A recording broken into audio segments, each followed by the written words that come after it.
The lawyer's office smelled like old leather and lemon polish. I sat across from Mr. Henderson, my late uncle's attorney, trying to process what he'd just told me. 3,200 acres, I repeated, the number feeling impossible in my mouth, with a private lake. Mr. Henderson nodded, sliding a thick folder across his mahogany desk. Your Uncle Gerald was quite the character. The Blackwater Lake Ranch has been in your family since 1887. He had no children, and according to his will, it all goes to you, Sophie. I opened the folder, my hands trembling slightly. Photographs spilled out. A sprawling ranch house with a wraparound porch, endless pastures dotted with cattle, and a crystalline lake that stretched toward distant mountains. It looked like something from a Western movie. There's just one complication, Henderson said, his tone shifting. Of course there was. About 15 years ago, a development company built a luxury subdivision called Lakeview Estates on the eastern border of the property. They marketed it heavily as having exclusive lake access and waterfront living. I studied the map he pointed to. The subdivision sat just outside the ranch's boundary, a cluster of McMansions that looked absurdly out of place against the wild landscape. But the lake is entirely on my property, I said slowly. Correct. Your uncle allowed them limited access through an informal agreement. They could use a small section of the shoreline for recreation, but they've been expanding their interpretation of that agreement. 3 weeks later, I drove through the ranch gates for the first time as its owner. The Montana sky stretched endlessly above me, so blue it hurt to look at. I'd quit my marketing job in Seattle, sold most of my belongings, and decided to start fresh. At 32, I figured it was now or never. The ranch manager, Tom Whitfield, met me on the porch. He was in his 60s, weathered and lean, with kind eyes that crinkled when he smiled. Your uncle talked about you all the time, Tom said, shaking my hand firmly. He'd be glad you came. I hope I don't disappoint him, I admitted. I don't know the first thing about running a ranch. You'll learn, but there's something you should know right away. Tom's expression darkened. The HOA from Lakeview Estates has been causing problems. Big problems. He walked me down to the lake, and I understood immediately. The small beach area my uncle had designated for the subdivision's use, maybe 50 feet of shoreline, had transformed into something else entirely. There were permanent docks extending far into the water, a large boathouse with the HOA logo painted on it, jet skis tied up, and even a floating platform with diving boards. But that wasn't the worst part. They built that last month, Tom said, pointing to a gravel road that cut directly across ranch property, leading from the subdivision to the lake.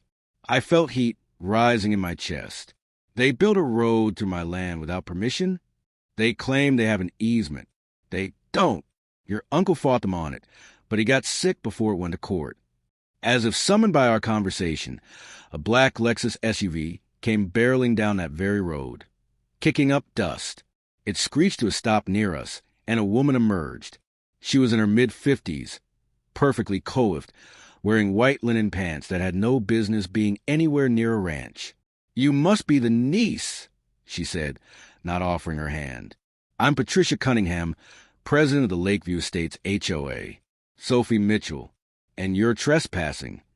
Patricia's smile was thin and sharp. Actually, we have a legal right to lake access. It was part of the original development agreement. An agreement that specified a 50-foot section of beach, not building roads through private property or constructing permanent structures. The language was ambiguous. We've simply exercised our reasonable rights as neighboring property owners. She glanced at her watch, a gesture designed to communicate how little time I deserved. Our residents have invested millions in their homes based on the lake access promise. You can't simply revoke it. Watch me, I said quietly. Patricia's eyes narrowed. You don't want to go to war with us, Ms. Mitchell. We have resources. We have lawyers. What do you have? A ranch you inherited 3 weeks ago that you know nothing about running. She looked me up and down. I give it 6 months before you're bankrupt and begging us to buy you out. She drove away, leaving Tom and me in a cloud of dust. She's been trying to buy the ranch for years, Tom explained. If they owned it, they could subdivide the whole thing, turn it into 50 more luxury lots. Over my dead body, I thought. The next morning, I contacted Mr. Henderson. I want to enforce the original agreement and sue for damages from their unauthorized construction. That's going to be expensive and time-consuming, he warned. I know, but this is my family's land. I'm not letting them steal it piece by piece. The HOA's response came within days, not from lawyers, but from the county. Suddenly, I was hit with a wave of complaints and inspections. My fence was allegedly 6 inches over property line. It wasn't.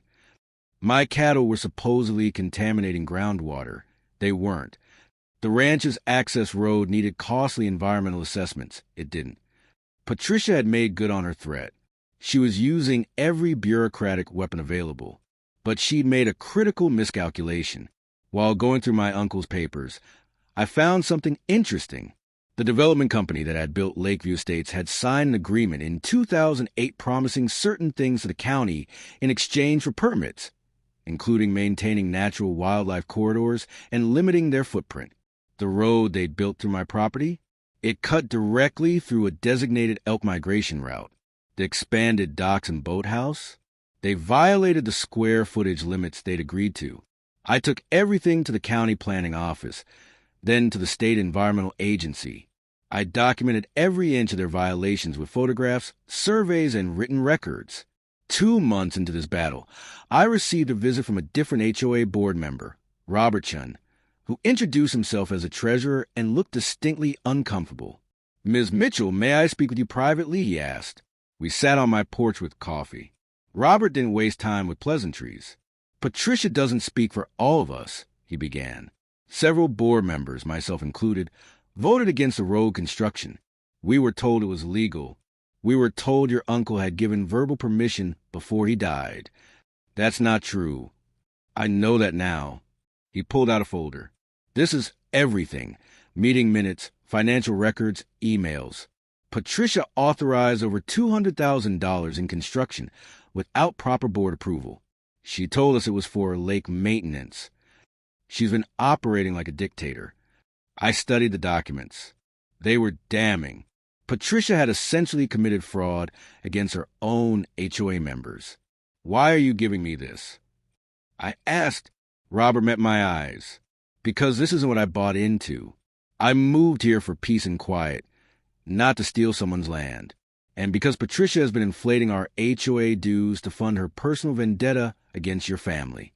A lot of residents are angry. The lawsuit I filed wasn't just against the HOA anymore. It named Patricia personally for fraud and trespass. The environmental violations I reported triggered a state investigation. The county put a stop work order on everything in Lakeview Estates until compliance could be verified. Patricia showed up at my ranch one evening, alone this time. Her perfection had cracked. Her hair was messy, her face drawn. "You're destroying property values for everyone," she said, her voice shaking with rage. "Families with children live there. You're hurting innocent people." "No," I said calmly. "You did that when you spent their money illegally and lied to them about having rights you never had. You could have approached me honestly. We could have negotiated a real easement, a proper agreement. Instead, you chose intimidation and theft. I'll fight this all the way to the Supreme Court if I have to. With what money? I have documentation that you've already drained the HOA's legal fund." Her face went white. She hadn't known I knew that. The final blow came from within her own community. The HOA members, once they learned what Patricia had done with their money and how she lied about the legal situation, held an emergency meeting and voted her out. They also voted to settle with me rather than continue fighting. The settlement was fair. I granted them a proper, legal easement to a designated section of the beach, the same 50 feet my uncle had originally allowed. They agreed to remove all unauthorized structures, restore the land where they built the road, and pay for damages. The total came to nearly $300,000. Patricia faced a separate lawsuit from her own HOA members for the money she'd misappropriated. 6 months after I first arrived at the ranch, I stood on my porch watching the sunset paint the lake in shades of orange and gold. The unauthorized docks were gone. The land was healing. The only people I could see on the beach were a couple of kids building sand castles in the designated area. their parents watching from lawn chairs. Tom joined me, handing me a beer. "Your uncle would be proud," he said.